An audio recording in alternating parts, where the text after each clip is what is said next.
ಪರಿಹಾರನೂ ಕೂಡ ಕೊಟ್ಟಿದ್ರು.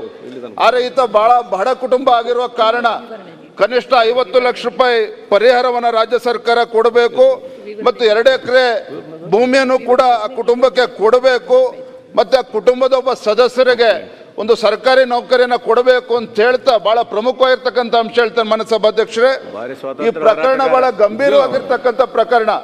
ಬಹುಶಃ ಮಂಗಳೂರಿನ ಸುಹಾಸ್ ಶೆಟ್ಟಿ ಹತ್ಯಾದ ಪ್ರಕರಣ ಆದ ನಂತರದಲ್ಲಿ ಅದೇ ಮಾದರಿಯಲ್ಲಿ ಇಲ್ಲೂ ಕೂಡ ಕೊಪ್ಪಳದಲ್ಲಿ ಹತ್ಯೆ ಆಗಿರ್ತಕ್ಕಂಥದ್ದು. ನಾನಿವತ್ತು ಆಗ್ರಹ ಮಾಡ್ತಾ ಇರ್ತಕ್ಕಂಥದ್ದು ಈ ಪ್ರಕರಣವನ್ನು ಗಂಭೀರವಾಗಿ ತೆಗೆದುಕೊಂಡು ಈ ಒಂದು ಕೊಲೆ ಪ್ರಕರಣವನ್ನ NIAಗೆ ಕೊಡಬೇಕು ಅಂತ ನಾನು ಆಗ್ರಹ ಮಾಡ್ತಾ ಇದ್ದೇನೆ. ಕಾರಣ ಏನಪ್ಪಾ ಅಂತ ಹೇಳಿದ್ರೆ ಇವತ್ತು ರಾಜ್ಯದಲ್ಲಿ ಪೊಲೀಸ್ ಇಲಾಖೆ ಮೇಲೆ ಪೊಲೀಸ್ ಇಲಾಖೆ ಬಗ್ಗೆ ಇವತ್ತು ಯಾರು ಕೂಡ ಇವತ್ತು ವಿಶ್ವಾಸನ ಕಳ್ಕೊಂಡಿರ್ತಕ್ಕಂಥದ್ದು. ಹಾಗಾಗಿ ನಿಜವಾಗ್ಲೂ ಕೂಡ ರಾಜ್ಯ ಸರ್ಕಾರ ಗಂಭೀರ ತೆಗೆದುಕೊಂಡು ವಿಚಾರವನ್ನ NIA ಕೊಡಬೇಕು ಅಂತ ಹೇಳಿ ನಾನು ಈ ಸಂದರ್ಭದಲ್ಲಿ ಆಗ್ರಹ ಮಾಡ್ತೇನೆ ಮಾನ್ಯ ಸಭಾಧ್ಯಕ್ಷರೇ.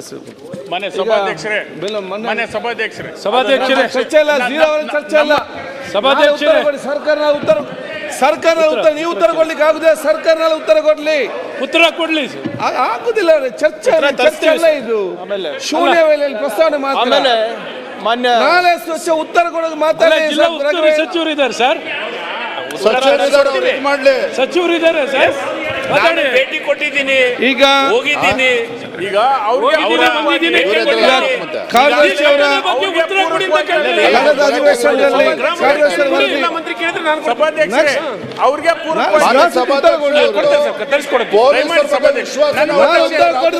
ಚರ್ಚೆ ಆಗುದಿಲ್ಲ. ನಮ್ಮ ಮತಕ್ಷೇತ್ರ ನೀವೇನು ಉತ್ತರ ಕೊಡ್ತೀರಾ? ಗೌರ್ಮೆಂಟ್ ಅದಕ್ಕೆ ಪೂರಕವಾಗಿ ಹೇಳ್ತಾ ಇದ್ದೀನಿ ಅಂದೆ. ಆಯ್ತು, ಬೇರೆ ಚರ್ಚೆ ತಗೊಂಡು ಬನ್ನಿ. ನೀವು ಬೇರೆ ಚರ್ಚೆ ತಗೊಂಡು ಬನ್ನಿ. ಚರ್ಚೆ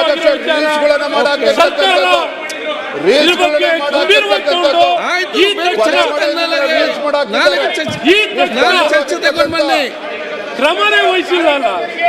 ಕ್ರಮ ವಹಿಸಿಲ್ಲ ಸಭಾಧ್ಯಕ್ಷರೇ. ಘಟನೆ ನಡೆದು 3 ದಿನದ ನಂತರ ಆ ವ್ಯಕ್ತಿನ ಬಂಧಿಸ್ತಾರೆ. ಸರ್ಕಾರ ಬದುಕಿದೆಯಾ?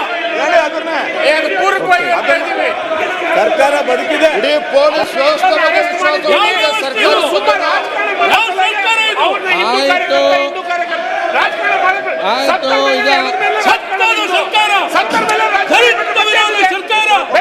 ಚರ್ಚೆ ಮಾಡಬೇಡಿ.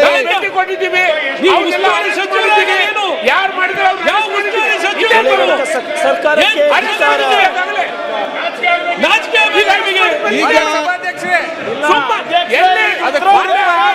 ನಾಳೆ ಉತ್ತರ ಕೊಡ್ತಾರಲ್ಲ ನಿಮ್ಗೆ.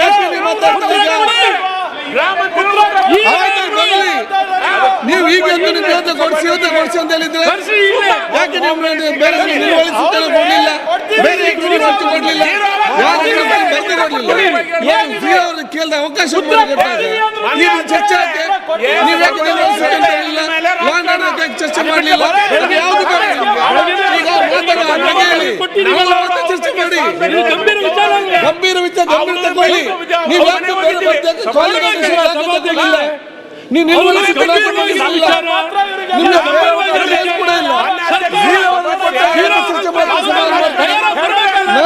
ಉತ್ತರ ಕೊಡ್ತೇವೆ.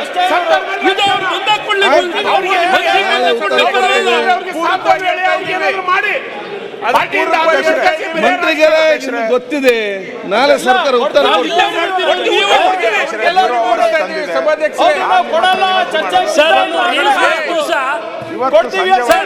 ಉತ್ತರ ಕೊಡ್ತೀವಿ ಅಂತ ಹೇಳಿ ಅದನ್ನ ಆಯ್ತ್ರಿ.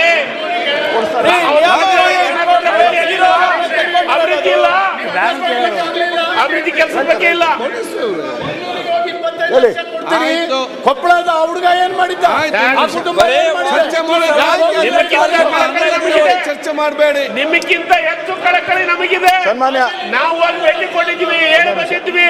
ಅದಕ್ಕೆ ಅವ್ರ ಪಾಪ 2 ದಿನದ ಹಿಂದೆ ರಾಜಕಾರಣ ಬಿಟ್ರೆ ಗತಿ ಇಲ್ಲ. 2 ದಿನದ ಹಿಂದೆ ತಡೆಗಟ್ಟಲಿಕ್ಕೆ ಹೋಗ್ಲಿಲ್ಲ ಇವರು.